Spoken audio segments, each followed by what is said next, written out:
peristiwa 10 November sendiri tuh apa sih? Peristiwa apa sih Mas Iya. Rizky? Sebenarnya kalau 10 November itu kan terjadi ini sih, terjadi huru-hara ataupun agresi di Surabaya ya. Tepatnya di Surabaya. Tetapi yang menariknya di sini adalah peperangan yang sangat dahsyat, bahkan sempat sampai sekarang masih diakui oleh dunia peperangan terbesar Diakui dunia iya. ya, wah keren tuh. Karena di sini bukan hanya Bismillahirrahmanirrahim. Assalamualaikum warahmatullahi wabarakatuh. Bagaimana kabarnya rekan Amal Tamasa dan para musinin? Semoga sehat-sehat. Kali ini kita akan ngobrol tentang sosok-sosok pahlawan. Simak terus ya sampai selesai. Rekan Amal Tamasa dan para musinin yang berbahagia. Setiap orang punya kesempatan untuk berkarya, tapi tidak semua orang menggunakan kesempatan itu. Nah, di tengah-tengah kita telah hadir salah satu orang yang menginspirasi, Mas Rizky. ya, Bagaimana kabarnya? alhamdulillah baik. Ya, Mas Rizky ya, benar ya? Iya, Mas Rizky ini nama lengkapnya? Rizky Almudin. Oh ya, Iya. panggilannya Mas Rizky ya. Oke, Mas Rizky ini adalah salah satu pemuda yang menginspirasi. Dan bisa diceritakan nggak Mas Rizky aktivitasnya selama ini? Ya, sebelumnya Assalamualaikum warahmatullahi wabarakatuh. Sahabat Lata Masa, kebetulan saya diundang dari Teh Amalia. Kebetulan saya di sini kesibukan sebagai mahasiswa STK IPB Sidoarjo, program studi pendidikan sejarah. Di sini saya aktivitasnya sebagai mahasiswa, di samping mahasiswa aktif di berbagai organisasi, terutama saya sebagai aktivis di mahasiswa sejarah, yang dimana konsentrasinya yakni terkait masalah pelestarian berkaitan dengan sejarah maupun cagar budaya yang ada di khususnya di wilayah Provinsi Jawa Timur. Wah, menarik tuh ya Iya. tentang cagar budaya. Dan selain itu Mas, aktivis juga di organisasi lain? Kebetulan saya aktivis juga di organisasi mahasiswa eksternal, yang dimana saya juga sebagai pengurus harian di salah satu organisasi eksternal ya. Oke, tadi kita mau ngobrolin tentang sosok-sosok pahlawan nih. Iya.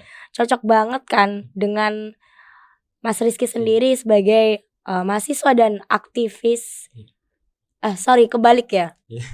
Mahasiswa jurusan sejarah dan aktivis dari PMI sendiri gitu. Nah, menarik sekali Mas, mengingat juga setelah ini juga kan kita akan memperingati salah satu peristiwa bersejarah nih Mas Rizky, yaitu peristiwa 10 November Mas. Nah, untuk itu mungkin bisa diceritakan nih, ini pengen tahu nih rekan Amal Tamasa tentang pahlawan sendiri. Sebenarnya kalau menurut Mas Rizky sendiri, pahlawan tuh apa sih sebenarnya Mas? Iya. Kalau kita berbicara pahlawan itu orang yang berjasa ataupun berkontribusi untuk membangun suatu negeri, yang dimana kita ketahui pahlawan itu bisa dari kalangan semua profesi, bukan hanya dari unsur militeristik ya. Kalau kita berbicara unsur 10 November itu banyak sekali kaitan-kaitannya ataupun latar belakangnya, terutama pahlawan-pahlawan. Kalau kita berbicara masa lampau, banyak tokoh-tokoh pahlawan kita jadi teladan, yang dimana kemarin ada Hari Santri, yang dimana latar belakangnya itu 22 Oktober, yakni resolusi jihad yang digaungkan oleh Romo Yahya Hadratus Syekh Hasyim Asy'ari. Itu juga salah satu tokoh pahlawan. Oh, juga termasuk ya pahlawan ya Iya, Mas tokoh ya? pahlawan dari kalangan ulama. Dari kalangan Iya, ulama. dari kalangan ulama. Terus ada juga pahlawan-pahlawan yang dimana di pascanya, di hari hanya di 10 November itu banyak ada tokoh-tokoh Bung Tomo, terus juga Raden Mas Gubernur Suryo ataupun gubernur pertama Provinsi Jawa Timur. Gubernur juga Iya, termasuk itu nih juga salah pahlawan. satu tokoh pahlawan. Oh. Jadi kalau kita berbicara pahlawan di masa lampau yang berkaitan dengan 10 November itu banyak sekali. Ada juga Romo Yaji Wahab dan banyak sekali ya tokoh-tokoh pahlawan pada waktu itu. Jadi kalau kita konteksnya masa lampau atau berbicara 10 November berarti itu banyak sekali tokoh-tokoh pahlawan. Tapi tidak kemungkinan banyak tokoh-tokoh pahlawan yang nantinya hadir di tengah-tengah kita dari kalangan pemuda ataupun dari kalangan profesi lain dari unsur militer TNI gitu. Wah, menarik sekali nih Mas Rizky ya. Kalau saya dulu tuh kalau di pelajaran sejarah ketika guru saya bilang 10 November, berarti yang terpikirkan, yang terbayangkan tuh Bung Tomo gitu, Iya, Bung ya. iya. Kalau yang tadi disebutkan ternyata juga ada Gubernur siapa tadi? Gubernur Suryo itu Iya, juga pahlawan ya. iya. Dan mungkin bisa diceritakan sih sebenarnya peristiwa 10 November sendiri tuh apa sih? Peristiwa apa sih Mas Iya. Rizky? Sebenarnya kalau 10 November itu kan terjadi ini sih, terjadi huru-hara ataupun agresi di Surabaya ya. Tepatnya di Surabaya. Tetapi yang menariknya di sini adalah peperangan yang sangat dahsyat bahkan sempat sampai sekarang masih diakui oleh dunia peperangan terbesar Diakui dunia iya. ya. Wah, keren tuh. Karena di sini bukan hanya kalau kita berbicara tadi di Romo Hasyim Asy'ari setelah tanggal 22 Oktober ataupun kita kenal dengan resolusi jihad itu tadi, banyak para santri yang dari kalangan pemuda itu ikut berjuang di dalam 10 November itu tadi. Terus tadi berbicara terkait masalah Bung Tomo.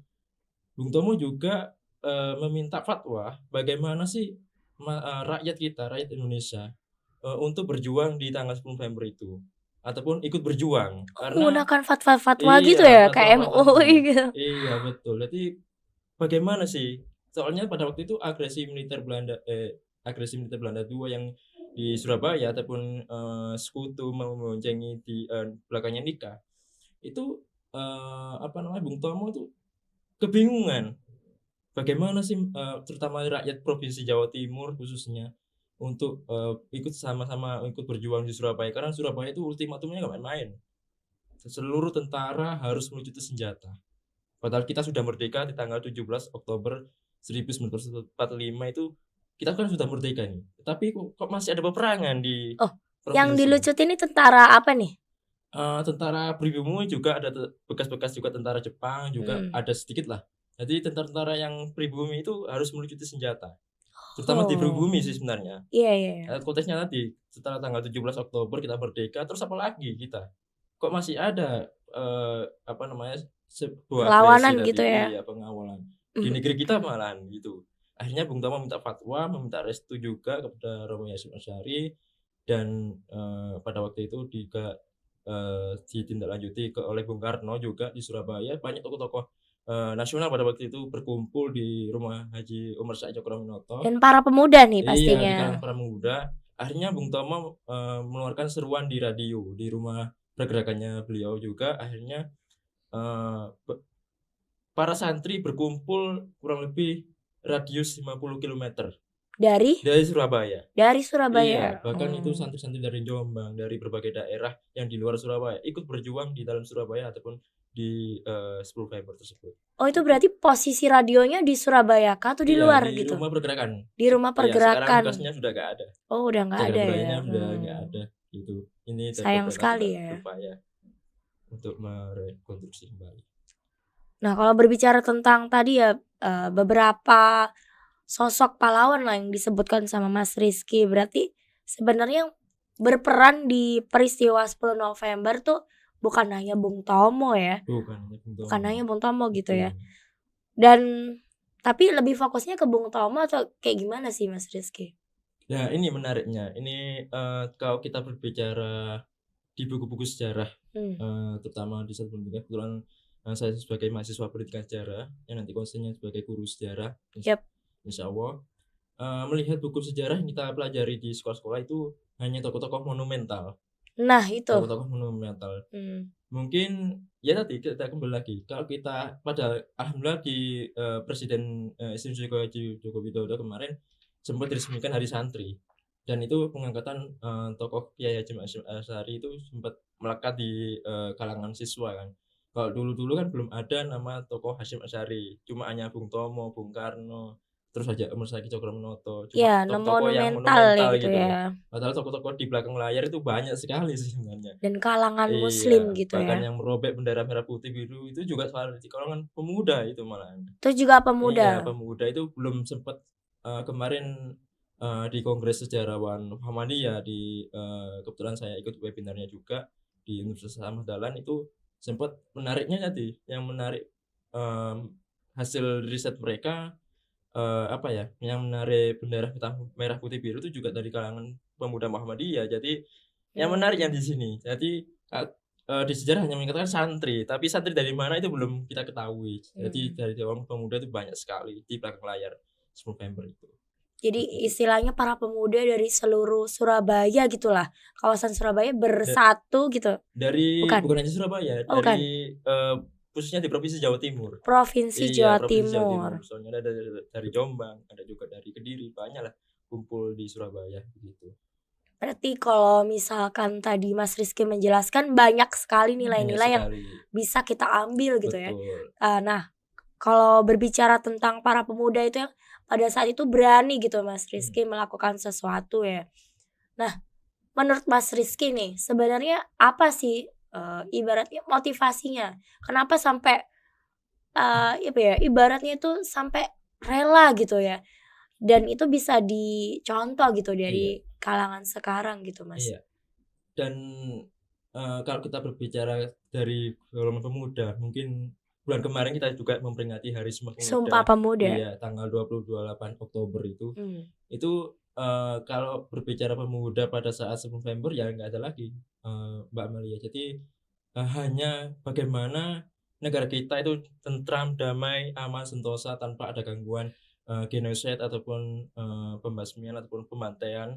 Itu yang diharapkan oleh rakyat kita pada waktu itu.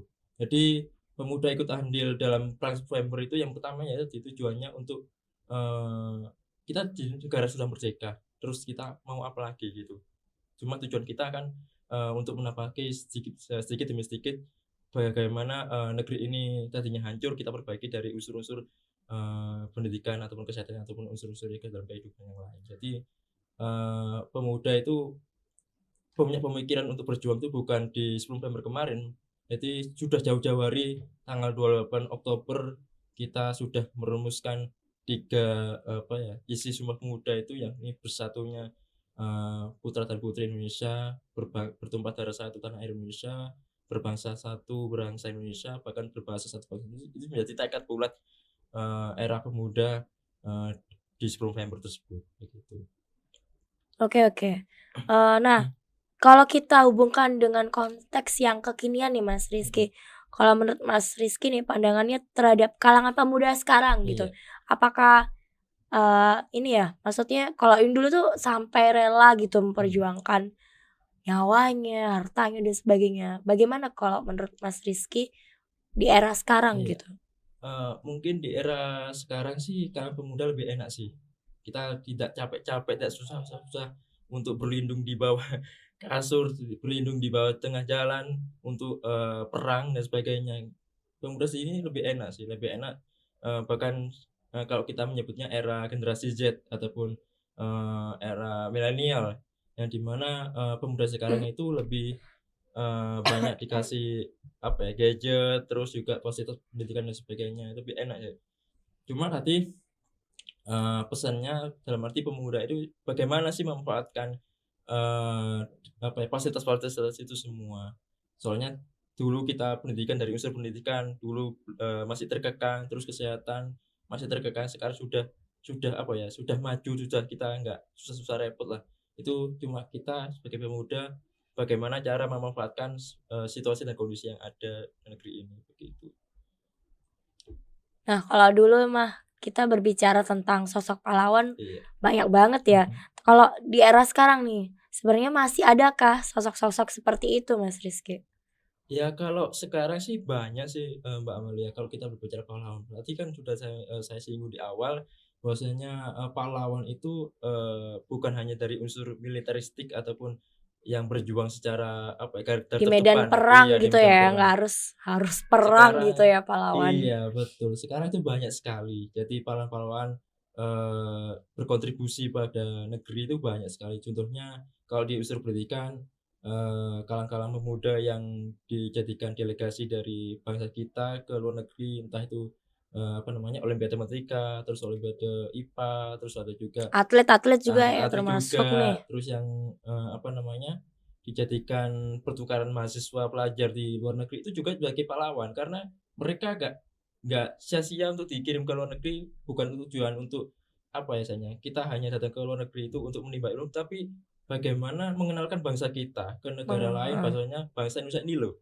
kita bisa sama-sama berjajar satu sama lain dengan bangsa-bangsa yang lebih maju. Mengharumkan nama Iya, bangsa dan negeri betul. kita. Oke, dan sosok seperti apa sih yang dibutuhkan bangsa dan negeri saat ini gitu, Mas Iya. Rizky?